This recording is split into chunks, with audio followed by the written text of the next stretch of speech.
Hi guys, we missed you. Isn't that right, Keith? Did we miss him? Yes, we did. We missed him. Say hi. Give mama a pop.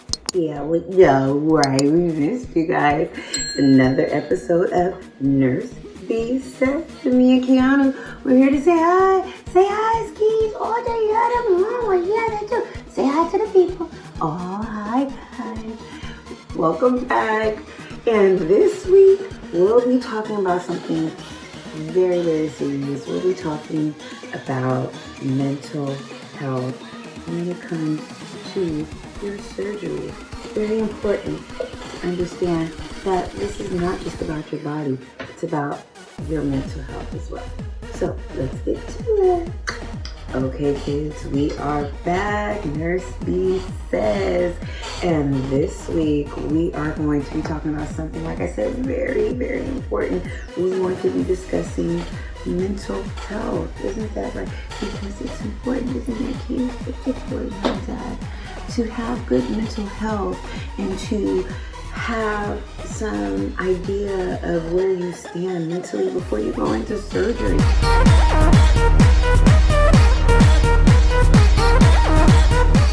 Moving on, signs and symptoms of body dysmorphic disorder. Usually, the signs and symptoms consist of very common symptoms, so it's kind of hard to pinpoint because anxiety and general discontent with your body. So we know what anxiety is. Anxiety is basically anticipating something in the future that hasn't happened. So usually when that comes into play with body dysmorphic and plastic surgery, we already are anticipating as a person that when we go into public or when we go to the store, everybody's going to be looking at our nose. And it's huge and we look like one of the Muppets, darling. So that's where that anxiety comes from, and it doesn't even exist. People aren't even paying attention to you. I shared this with a friend.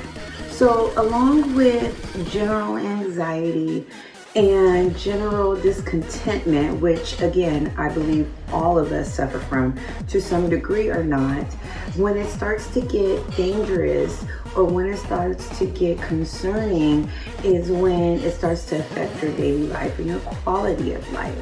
Let's be clear, body dysmorphic disorder is not an eating disorder. It is not classified as an eating disorder at all. Okay, kids. Now, let's talk about signs and symptoms.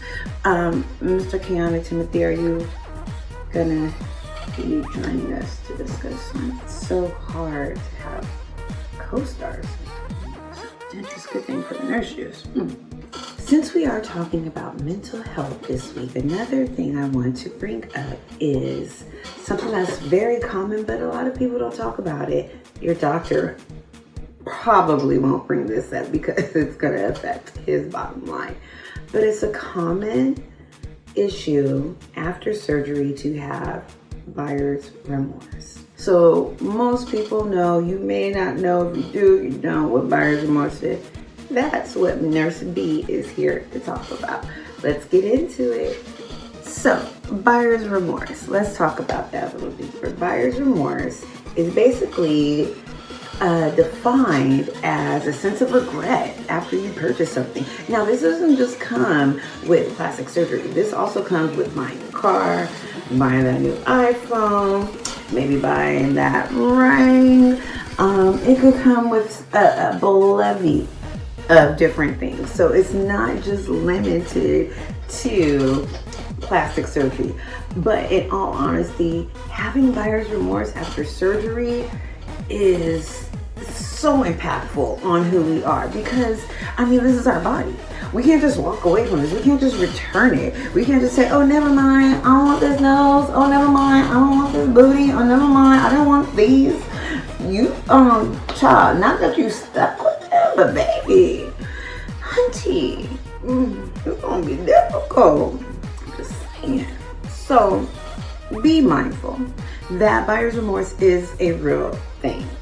And it is a normal thing. That is what is so nice to know. What I'm here to share with you, buyer's remorse is a normal thing. I've had it. So many of my patients had it, especially when you right off that table, you are like, why did I do this? into my body. You can't figure it out. You're appalled. You feel like you have let yourself down. But guess what? It's okay. You'll come back. And hopefully you'll have people around you to help you bounce back. Or you'll have an amazing nurse like myself at your bedside, encouraging you, helping you see the light at the end of the tunnel. Okay?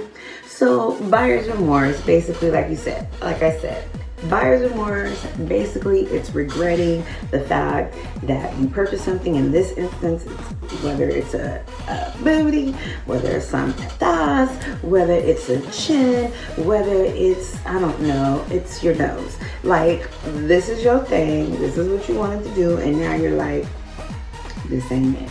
Okay? So regret, you're hearing other people's opinion, and you're like, I have no idea what we're gonna do. Okay, kids. Now let's talk about treatment for buyer's remorse. Stop buying stuff. That's it. No, it's not that simple. Like, look, seriously, because if it was that simple, I wouldn't have as many shoes in my closet. So, two sides. Okay, kids, welcome back. Last but not least, as always promised, with every Nurse B episode, I guarantee you a Nurse B hack directly from a registered nurse that has been proven throughout all my patients and clients. So this is honestly a very simple one, but I think people forget it very often. Our Nurse Speak hack this week is basically finding your tribe. I know that sounds crazy. What's your tribe? Basically, the people who with you, okay? The people who support you, the people who can tell you the truth lovingly, with love and support. And if you're doing too much, they need to snatch you back. You need to be snatched back. These are your friends, and don't get mad at them, okay? Because you are entitled to live your life. But baby, if you're doing too much, trust me, you want some good people on your side to shake you up, snatch you back into reality. Okay. So find your tribe. Super important. Okay. Next, we want to talk about not just finding your tribe. Go online and find people who support what you're doing and can give you some guidance. You know, this is a great tool, but this is not the end all. And with that being said, this is not medical advice. This is just information, my experience with my patients. So if they have any questions or concerns, make sure you contact your doctor and your physician and seek professional medical advice. Okay, guys, because I want you to be safe. All right. And last but not least, after finding your tribe, going online, social media, whether it's Facebook, Instagram, YouTube, or any of those. Most importantly, the haters and the trolls are going to be there. They're not going anywhere. They're going to tell you that you're wrong for wanting to have a transformation. They're going to tell you that it's against morals and beliefs and religion and everything else. And more importantly, they're going to be mad because you can afford to get your stuff done and they can't. Okay, let's just be honest. I mean, they're going to be mad, okay? They mad because they walking around looking like, I mean, what? Okay? Because if you're not mad, then you will understand that's not your business.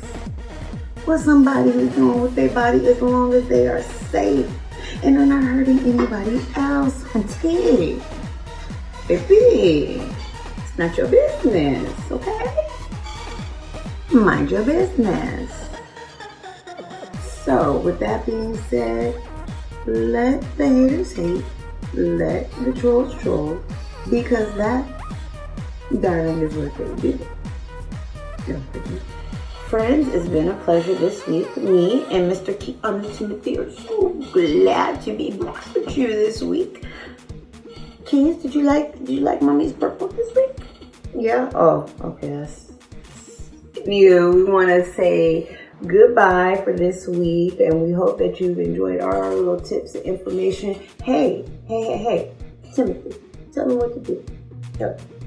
Timothy, tell them, don't forget to like, subscribe, Turn on your notifications and let Nurse B know how you feel. Also, we want to know if you have any questions, concerns. Am I boring you, sir? Am I boring you?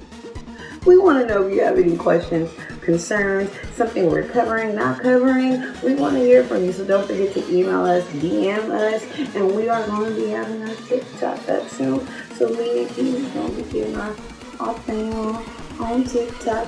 Thank you so much for tuning in to Nurse B Says, and we will see you next week.